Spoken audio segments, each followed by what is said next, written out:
सुप्रभात मित्रों। आज फिर एक नया मुद्दा है, एक नया नुक्ता है जिसके बारे में मेरी कल बात हुई थी। हमारे एक परम मित्र हैं, मेरे हृदय हैं, है ना। उनसे जब बात होने लगी और ये बात शुरू भी ऐसी हुई क्योंकि सूफ़ी वाला पहला सेशन मैंने ले लिया था और शायद उनकी निगाह उस पर गई, तो शाम को हमारी उनसे बातचीत होने लगी। तो हमारी उनकी बातचीत काफ़ी देर तक चली।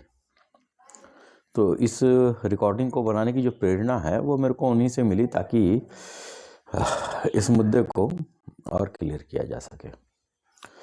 हत्ता कि ये मुद्दा प्योरली 100% ये बात करने वालों से संबंधित है, सूफियों से संबंधित है ये मसला। और इससे कोई भी इबरत लेना चाहे, कोई भी इससे मार्गदर्शन लेना चाहे तो इससे तो कोई भी ले सकता है, ऐसी कोई बात नहीं है। लेकिन जब और कोई लेना चाहेगा तो फिर उसको थोड़ा सा रुक करके इस पर गौर व फिक्र करना पड़ेगा, इसकी ज़रूरत पड़ेगी। मुद्दा ये हुआ था कि कुरान शरीफ में अल्लाह ताला ने जितने भी महत्वपूर्ण डायलॉग्स किए हुए हैं तो ऐ ईमान वालों ईमान वालों के लिए ही किया हुआ है। तो ये ईमान चीज़ क्या है? तो अगर ईमान को मैं एक हिंदी लफ्ज़ दूँ तो उसके मतलब लगभग जाके निष्ठा के होते हैं कि मेरी निष्ठा क्या कहती है, मेरी निष्ठा है। तो ईमान जो है, ईमान के भी चरण होते हैं, ठीक है। तो पहले आते हैं ईमान का। ईमान का मामला ये हो जाता है कि जब ये मान है ना, अब पुराना छोड़, ये मान जो व्यक्ति उसको पकड़ लेता है कि नहीं ये मान लेता है तो वो आता है ईमान में। तो ईमान में तो अच्छा बुरा सब आ जाते हैं। जो कुछ भी मानता है तो ये ईमान में तो सारी दुनिया है, कोई बेईमान थोड़ी है। ईमान में तो सारी दुनिया, हर एक पंथ है, हर एक मजहब है, हर एक लोग हैं, जो मान रहे हैं वो भी है, जो नहीं मान। एक व्यक्ति कुछ ना कुछ तो मानता ही है ना। तो जब ये मान हो गया तो फिर ईमान हो गया। लेकिन यहाँ पर जिसके मुताल्लिक कुरान शरीफ में कहा गया है ईमान, वो ईमान क्या है? ये मान को क्या मान? जो सरकार करीम रसूल करीम हमारे फरमा रहे हैं वो मान। अब वो मानने का मतलब क्या है? अब मानने का मतलब जो इसमें है, ईमान का जो दायरा है वो आकर के किस पे टिकता है कि पहला है कि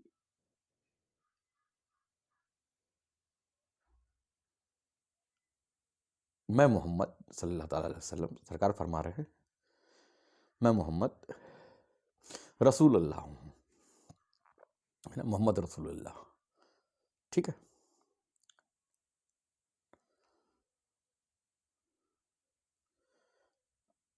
है ना, मैं मोहम्मद रसूलुल्लाह हूँ। तो अब यहाँ पर जो मानना है वो ये है कि सरकार फरमा रहे हैं कि मैं मोहम्मद हूँ सल्लल्लाहु ताला अलैहि वसल्लम, उसको सारा अरब जान रहा है। लेकिन उनको जो मानना है कि मैं मोहम्मद, अब मोहम्मद नहीं रहा, इसकी काट करनी है, मैं रसूलुल्लाह हूँ। तो देख तो मोहम्मद को रहा है, जो पहले देखता था वो आज भी देखता है, लेकिन आज मैं मोहम्मद नहीं हूँ, आज मैं रसूलुल्लाह हूँ। तो अब इसको मानना, ये ईमान है। तो ये मान, अब जैसे कि हमारे सरकार मदनी जो है खातमुन नबीयीन है, अब इनके बाद कोई नबी नहीं है। तो अब नबी नहीं है, ठीक है ना, इसका मतलब क्या हुआ कि वही आज भी है, नया नहीं है ना कोई। अगर नया नहीं है तो कौन है? पुराना ही है, ठीक। आज भी जो चल रहा है पुराना ही है। तो जाहिर में कौन सा मोहम्मद थे सल्लल्लाहु अलैहि वसल्लम, लेकिन बातिन में क्या थे? जो मानना था उनका, जो मानने के लिए कहा जा रहा है रसूलुल्लाह है। तो मामला हूँ का होता है कि क्या है। जैसे कि हज़रत मखदूम शाह माइमी रहमतुल्लाह अलैह, आप जो पुलिस वाले थे, आप पुलिस वाले थे एक ज़माने में, लेकिन आज जो है क्या है ना, आज हमको पुलिस वाले नहीं कह सकते, आज हमारी सरकार है। तो क्या है, अब क्या मनसब है, उस मनसब को मान लेना है जो है, यही मान में आता है। ये मान, तो मोहम्मद की काट कर और रसूलुल्लाह को मान। तो वहाँ पर जो सहाबाए किराम थे उन्होंने भी क्या माना कि या रसूलुल्लाह, यही तो माना, या रसूलुल्लाह ही तो कहा उन्होंने, आए मोहम्मद सल्लल्लाहु अलैहि वसल्लम, ये नहीं कहा या रसूलुल्लाह कहा। उन्होंने मोहम्मद की काट की और रसूलुल्लाह को कबूल किया। ठीक है, तो ये मान। अब ये मानने के बाद जो है इस पे, हाँ, ईमान के भी कैटेगरीज है, ठीक है ना। तो इसके अंदर जितना तुम घुसते चले जाओगे, है ना, उतना ही तुम्हारी मर्तबे को बुलंदी मिलती चली जाएगी। देखिए, होता ऐसा है कि सरकार ने फरमाया जिसका मैं मौला उसके अली मौला। यहाँ से साख टूटी, यहाँ से विलायत चालू हो गई। अब जो चीज़ रिसालत में मिला करती थी वो विलायत में मिल रही है। बातिन में वही फैज़ जो है आ रहा है। अब सामने जो है आदमी जब बैत करने जाता है, जब बैत होने जाता है, जब गुलामी अख्तियार करने जाता है, राह सलूक पर आने के लिए बैत करता है, तो पीर फरमाता है कि पहले कलमा तैयब पढ़ाएगा। तो वो क्या पढ़ाता है? ला इलाहा इल्लल्लाह मोहम्मद रसूलुल्लाह। तो यहाँ पर पढ़ा कौन रहा है? पीर पढ़ा रहा है। यहाँ पर पढ़ा कौन रहा है? आप इकरार किस चीज़ का कर रहे हो? जो सामने बैठा हुआ वो कौन है? अगर ये तुम्हारी समझ में आ गया उस वक्त भी बेड़ा पार है। कि वो जो मनसब उनको मिल गया, वो जो पोस्ट उनको मिल गई, वो पोस्ट कौन सी है? वो जो शुरुआत में चली थी कि जिसका मैं मौला उसके अली मौला। ये तो वो पोस्ट चल गई ना। लेकिन अगर एक मुरीद कह दे कि मेरा पीर वली है, तो तुमने क्या किया? ये तो अपमान हो गया, इंसल्ट हो गई। जबकि वो कलमा पढ़ा रहे हैं ला इलाहा इल्लल्लाह मोहम्मद रसूलुल्लाह, तो वहाँ पर कौन पढ़ा रहा है? वो जो फैज़ बातनी जारी हुआ था रसूल का, रसूल के मायने होते हैं मजहर के, सरापा अल्लाह ये होता है रसूल, अल्लाह का रसूल, यानी कि अल्लाह का मजहर कौन? मोहम्मद। अब मोहम्मद की काट हो गई, रसूलुल्लाह बचे, और रसूलुल्लाह ना खातमुन नबिय्यीन थे। अब उनके बाद कोई नबी होगा नहीं, वही चल रहे हैं, आज भी हैं। तो कहाँ पर है? जब आप बैत करते हो तो वहाँ पर कलमा पढ़ाते हैं। कौन पढ़ा रहे हैं इसका ध्यान रखना। और फरमाते हैं कि बोल मैंने अपना हाथ दिया किसके हाथ में? सबके साथ में होगा, जो जो मुरीद हुए हैं सबके साथ में हुआ रहेगा। अब सामने तो यार पीर साहब दिख रहे हैं, तो फिर गौस पिया के हाथ में कैसे हाथ दे सकते हो? समझने वाली बात है ना। हाँ, ये रुकने का मकाम है, ठहरने का मकाम है। आप क्या एक्सेप्ट कर रहे हो? वो कह रहे हैं कि ईमान ला, ईमान ला, ये मान। और वो अगर आपने एक्सेप्ट कर लिया उस वक्त, है ना, अब वहाँ पर आपका सफ़र रुका नहीं है। आपने मान लिया कि हाँ भाई, कि वो रसूलुल्लाह का जो फैज़ है वो मेरे पीर के बातिन में है, तो मेरे को ये है, तो अब इसको मेरे को वही मान के स्वीकार कर लेना है। अब जब वो मान के स्वीकार कर लिया आपने, ठीक है ना, तो आप बनोगे मोमिन। क्योंकि अब आप ईमान में दाखिल हो गए। अब आप ईमान में दाखिल हो गए। जब आप ईमान में दाखिल हो गए तो आपको मोमिन बनना है। तो मोमिन कब बनेगा इंसान? तो कुरान शरीफ की आयत की रोशनी में आप देखो कि ऐ ईमान वालों, तुम तब तक जब तक मैं तुमसे ईमान वाले, तुम मोमिन तब तक ना बनोगे जब तक मैं तुम्हारे माल दौलत, माँ बाप, सबसे ज़्यादा तुम मुझसे ना मोहब्बत करने लगो। तो जब आप अपने पीर की और नज़दीकी हासिल करते हो, पीर और मुर्शिद दो अलग अलग चीज़ें। पीर तो हर कोई हो सकता है, मुर्शिद कोई कोई होता है। इसको संत मत में गुरु और सतगुरु, तो पीर तो हर जगह है। मुर्शिद खुद अल्लाह है। ठीक। तो जब आप अपने पीर के करीबन करीब जाते हो, उसको जीने लगते हो, उसके हुक्म में आपका सरखम है, आप वहाँ पर उस समय को जी रहे हो, आपका एक्सेप्टेंस जो है, आपका जो ईमान है उस पर पुख्तगी अख्तियार कर गया है एकदम मजबूती के साथ में। फिर भी इसमें मसला बहुत बड़ा मसला है, आसान मसला नहीं है। फिर वो सूरह नास की आयत है, क्या है? मिन शर्रिल वसवासिल खन्नास, मिन शर्रिल वसवासिल खन्नास अल्लज़ी युवस्विसु फी सुदूरिन नास मिनल जिन्नति वन नास। है ना, वो अंदर वसवसे डालता रहेगा। आपने जो वहाँ पर अपने आप को बांधा कि नहीं, मैंने क्या बोलते हैं, रसूलुल्लाह सल्लल्लाहु अलैहि वसल्लम की पहचान कर ली, अब ये वसवसे डालेगा। इस पे मजबूत रहना बड़ा आसान सा है, लेकिन बड़ा मुश्किल है।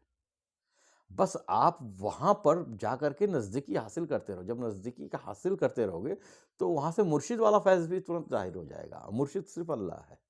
तो फ़ना फ़ी शैख, जब मोमिन बन जाता है व्यक्ति, दायरे मोमिन में दाखिल हो जाता है और वो अपने पीर की क्या बोलते हैं, नज़दीकी को हासिल करता है और उसकी निगाह जो है, क्योंकि उस समय भी सरकार अरबी ने भी कहा, फरमाया कि मैं रसूलुल्लाह हूँ, मैं मोहम्मद यानी रसूलुल्लाह हूँ, मैं की काट करो, रसूलुल्लाह को पकड़ो। तो यहाँ पर भी जो ज़ाहिरी वजूद है, यहाँ पर भी मोहम्मद है, इसकी ज़ाहिरी वजूद को काट कर रही है, रसूलुल्लाह को पकड़ना है।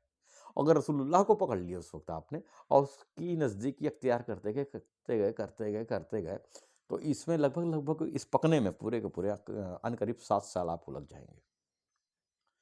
7 साल आपको लग जाएंगे। ये आपको फैसला करना है कि आपका ईमान क्या है। तो जिस नुक्ते की तरफ कुरान शरीफ इशारा कर रहा है कि ऐ ईमान वाला, तो ये मान, बाकी सबकी काट कर ये मान, अब नज़दीकी अख्तियार कर और मुर्शिद को पा जा और फनाफिल्ला हो जा। ठीक है, तो पहले फनाफी शक, जब आदमी मोमिन दायरे मोमिन में एंट्री करता है, दायरे मोमिन में एंट्री करता है, कब? जब पीर के हाथ से गुलामी अख्तियार करता है। मामला तो वहीं पर सेट हो जाए, लेकिन उस वक्त किसी को होश नहीं रहता, उसे समझ में नहीं आती, कोई बात नहीं है ना। अब वो दौर तो चला गया। अगर वहाँ पर ताला चाबी खुलती है, अगर उसको खुल जाए तो बेड़ा पार है। जिनकी खुली है ना, ऑन द स्पॉट जिनकी खुली है, दौरान बैच जिनकी खुली है, वो उस लेवल पे आने के बाद ही खुली है कि उन्होंने हाथ दिया तो मालूम पड़ा कि नहीं सरकार, अब तो आप ही हो, है, समझ रहे हो मेरी बात को। और नहीं हुई उस वक्त, कोई बात नहीं है। तो आज भी आपको उसके लिए चलना पड़ेगा। आप इस चीज़ को, इस पर ईमान लाइए, इसको इसके निष्ठा के साथ में, मजबूती के साथ में इस पे खड़े रहिए। अब आपको एक की मिल गई है, अब आपकी दुनिया उन पर वार दीजिए। अगर उस दुनिया को वार, यहाँ इस पूरे रास्ते में आपको क्या कहते हैं उसको, तमाम सारी परेशानियां आएंगी, तमाम सारी नेगेटिविटी आएगी, ना, उसके ऊपर साबित कदम खड़े रह करके आपको इस चीज़ को लेके चलना। तो जिस दिन आप इस चीज़ को मुकम्मल कर लोगे, हकीकतन जिस दिन चीज़ को आप मुकम्मल कर लोगे और इसमें एंट्री पहला कदम रख दोगे, तो आप फनाफी शेख वाले पायदान पर। फनाफी शेख का मतलब ये नहीं है कि, देखिए, दो चीज़ें होती हैं। एक तो आप दाखिले सिलसिला हुए तो आपने अपना जुब्बा बदल लिया, अपनी टोपी बदल ली, अपना रुमाल बदल लिया, अपना ज़ाहिरी तन, है ना, ज़ाहिरी तन आपने बदल लिया। तो ज़ाहिरी तन बदलने का मतलब ये शुरुआत होगा कि नहीं, हम आप में से हैं, हम आप में से हैं, जैसा नॉर्मली सब जगह है। लेकिन जिसको फनाफी शेख कहते हैं, वो कपड़े बदलने से नहीं हासिल होगा। वो तो बड़ा ऊंचा मसला हो गया। उसके लिए पहले तो आपको मोमिन बनना पड़ेगा। सबसे पहला मोमिन है कि आपकी दुनिया के ऊपर, आपके हर ख्याल के ऊपर, आपकी दुनिया क्या है, आपके ख्याल हैं, है ना। आप उनसे मोहब्बत करिए, आपके बीवी बच्चे, आपकी माल दौलत, सबसे मोहब्बत करिए, बिल्कुल मोहब्बत करिए। लेकिन सबसे ज़्यादा मोहब्बत जो है वो सरकार से करिए। किस निस्बत पे? सरकार के ज़ाहिरी वजूद को काट करके, रसूलुल्लाह को फोकस करके समझ रहे हो मेरी बात को? उसको फोकस करके आप उनको जिए, अपनी गुलामी को प्रेजेंट करिए। और इसमें कभी जुड़ोगे, कभी टूटोगे, कभी फिसोगे, कभी उठोगे, कभी गिरोगे, ये चलता रहेगा। 7 साल का कमोबेश, 7 साल का वक्फा जब आप इसमें निकलोगे, तब आप फनाफी शेख के दायरे में पहला कदम रख चुके होंगे। और सारा सबसे बड़ा मसला जो है फनाफी शेख वाला ही है। जब फनाफी शेख के मसले पे रसूलुल्लाह सल्लल्लाहु अलैहि वसल्लम की जाते बाबरकात से आप टच होने में कामयाब हो गए, मैं फिर से बात कर रहा हूँ, ये जिम्मेदारी अरब में भी थी कि मोहम्मद को काट करके कबूल करो रसूलुल्लाह को। समझ रहे हो? तो वो कहानी आज भी है। कहानियाँ नहीं बदलती, चीज़ें नहीं बदलती, किरदार बदल जाते हैं। जो उसका रोड है, रोड नहीं बदलता, रोड वही रहता है, गाड़ियाँ बदल जाती हैं। ठीक है, तो ये इस तरीके से है। तो जब आप मोमिन के दायरे में कदम रखोगे, ठीक है, तो आपका कदम जाएगा अपने आप ही किस पर? फनाफी शेख पर। और फनाफी शेख वाले मरहले में अगर आप आ गए, आपका फुल कॉम्बिनेशन, पूरी ज्वाइनिंग बन गई रसूलुल्लाह सल्लल्लाहु अलैहि वसल्लम के साथ में, ठीक है, तो ये मुर्शिद वाला जो मामला है वो आपके सामने खुल जाएगा। और आप पाओ, अगर लोग कहते हैं कि मेरा वली जो है वली सिफत है, मेरा पीर जो है वली सिफत है, सबसे गलत बात है, सबसे गलत बात है। जो मकाम मकाम रिसालत के थे, है ना। आप समझ रहे मेरी बात को। हालांकि इन मुद्दों पे बोला नहीं जाता, कोई जल्दी से बात नहीं करता, कोई जल्दी से बात नहीं करता, लेकिन इस पे बात होनी चाहिए। या फिर और जब भी मुरीद अपने पीर के पास बैठे या उस महफिल में बैठे, तो अपने आँख को भी कान बना ले, अपने नाक को भी कान बना ले, अपने मुंह को भी कान बना ले, अपने पूरे वजूद को कान बना ले, क्योंकि इसी के जरिए से वो उतरेगा। मेरे में ये इसी जरिए से उतरा कि जब मैं अपने हजरत के पास बैठा करता था मुंबई में, तो मैंने अपने पूरे वजूद को कान बना लिया था। और कान बनाने का मतलब ये है कि फिर रुको उसमें, ये नहीं ये डायरेक्ट डायरेक्ट इधर से आया उधर से आया, नहीं, उसको रुकने दो, बीच में ये रोको, यहाँ पर रोको। यहाँ से निकलेगा तो दीदार होगी, यहाँ से निकलेगा तो किरात होगी, है, तो रुको इस पे। तो सबसे पहले तो ईमान का मामला जान लो। ये मान, क्या मान? वजूद मत मान, वो वजूद के पीछे के खेल को मान। और जो फैज़ खातमे नबीन थे वो आज भी हैं, वो आज भी मौजूद है। हम और आप नहीं पहचान पा रहे। कितना कितना खुल के बोला जाता, बोल मैंने हाथ दिया बड़े पीर सरकार के हाथ में। वो वहाँ पर बैठ करके इस्तिग़फ़ार कराने के बाद, तौबा कराने के बाद, वो कलमा तैयब भी पढ़ाया जाता है, कलमा शहादत भी पढ़ाया जाता है। देखो कि आज पहचान ले कि हाँ, मैं इकरार करता हूँ कि अल्लाह वाहिद एक है, इस खल्क का खालिक एक है, ला इलाहा खालिक इल्लल्लाह, अल्लाह है, हाँ? और मोहम्मद रसूलुल्लाह। अब यहाँ पर मोहम्मद है, रसूलुल्लाह बातिन में है, मोहम्मद की काट कर लो, रसूलुल्लाह को पकड़ लो, ठीक। और जब इसमें जम हो जाओगे, इसके साथ में, इसकी साथ में जीने लगोगे, इससे नज़दीकियाँ बढ़ाते चले जाओगे, इसके करीब आते चले जाओगे, है ना। और करीब कैसे आना है? यहाँ से, क्योंकि ईमान तो यहीं से होता है ना, इस ज़ाहिरी तन से नहीं होता, कपड़े लत्ते से नहीं होता, बाल दाढ़ी मूछ आँख हाथ पैर कपड़े, इससे नहीं होता, वो यहाँ से होता है। क्योंकि वहाँ भी बातिन है, तो बातिन को बातिन ही पकड़ेगा। बातिन को बातिन पकड़ेगा। आप समझोगे कि आप ये मानोगे। अब ये मान लिया आपने, ठीक है ना। अब मानने के बाद जब आप नज़दीकी बढ़ाओगे, जानोगे, उस चीज़ को जानने में आ जाओगे, फिर तो आपके ईमान की बुलंदी और ऊपर हो जाएगी। तब आप पहले तो मुराद होते हो, तब जाके कहीं मुरीद बनोगे।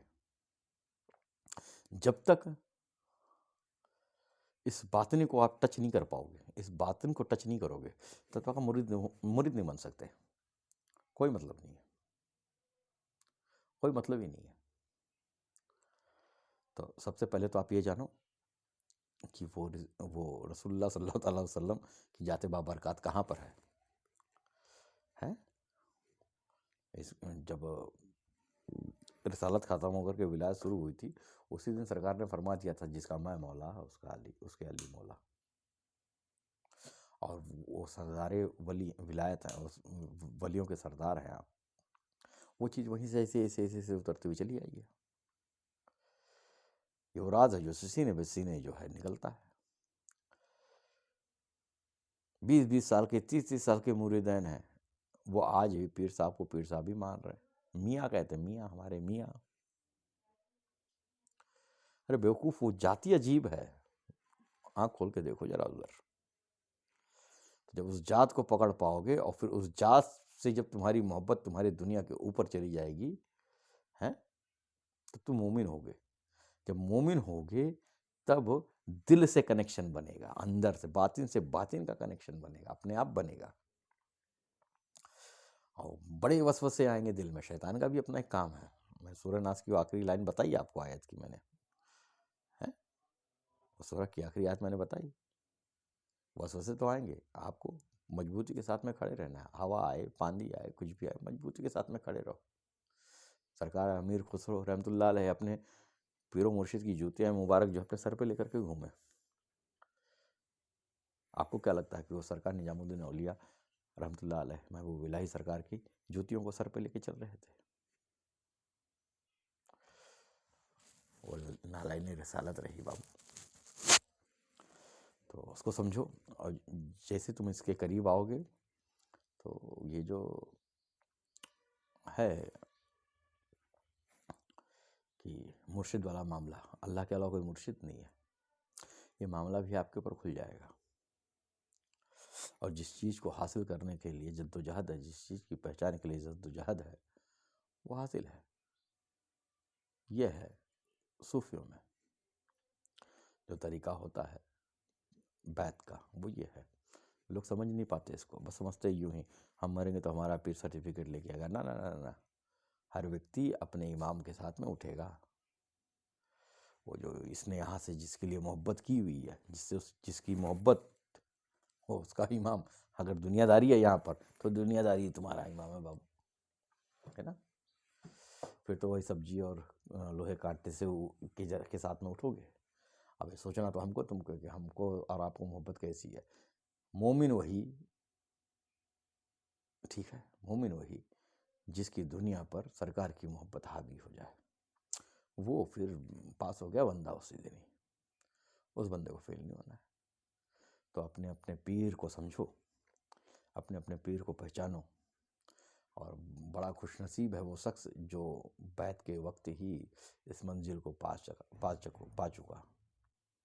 वो दूसरा शख्स भी बदनसीब नहीं है, ठीक है ना। फ़र्क ये है कि अभी तक उसको तरबियत नहीं हुई, इसीलिए तरीक़त है, इसीलिए आप हैं सरकार, इसीलिए हम हैं, इसीलिए हमारी सरकार है कि जब आप कहीं बैठो, सोहबत पीर करो, सोहबत वली करो, सोहबत बुज़ुर्गों की सोहबत करो, तो अपने पूरे वजूद को कान बना लो। और जो भी मिले उसको रोको अपने अंदर, एक्सेप्ट मत करो, उस पर गौर व फिक्र करो। ये गौर व फिक्र करना ही तुमको जोड़ेगा, यही तुम्हारे ईमान को मजबूती के साथ, तब तक उसकी तस्दीक करो ना, ये तुम्हारा काम है। और तस्दीक जो है गौर व फिक्र से होगी, और ये गौर व फिक्र की गहराई जितनी गहरी होगी उतनी ही ज़्यादा तुम्हें को इस चीज़ों के राज़ो नियाज मालूम पड़ने लगेंगे। वही आदमी अपने पीर से फैज़ हासिल कर सकता है जिसने रसूलुल्लाह सल्लल्लाहु अलैहि वसल्लम पर ईमान ला लिया हो, जिसका ईमान केवल मोहम्मद पर है सल्लल्लाहु अलैहि वसल्लम। इतने पे ही है, बात को समझना। मेरे बात को दूसरी जगह ले आके मत जोड़ना। मैं उसकी जोड़ने की बात नहीं कर रहा हूँ, मैं समझाने की बात कर रहा हूँ कि वही व्यक्ति, वही आदमी, वही शख्स वहाँ से फैज़ हासिल कर सकता है और फना फिश शक के मर्तबे पहुँच सकता है। सबसे कठिन मंजिल यही है, सबसे कठिन मंजिल यही है, ठीक है। तो यहाँ से समझो और फिर आगे बढ़ो और अपने बातिन को उस मिम्बाई नूर से, उस नूर की मशाल के साथ में जोड़ो ताकि अपने मुराद को पाओ। ठीक है, तो मेरे ख्याल से इस मुद्दे पे मैंने बोल दिया, अब इससे ज़्यादा बोलने की ज़रूरत नहीं है। समझदार को इशारा काफ़ी।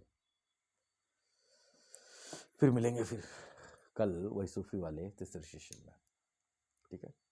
आप सबका दिन शुभ हो।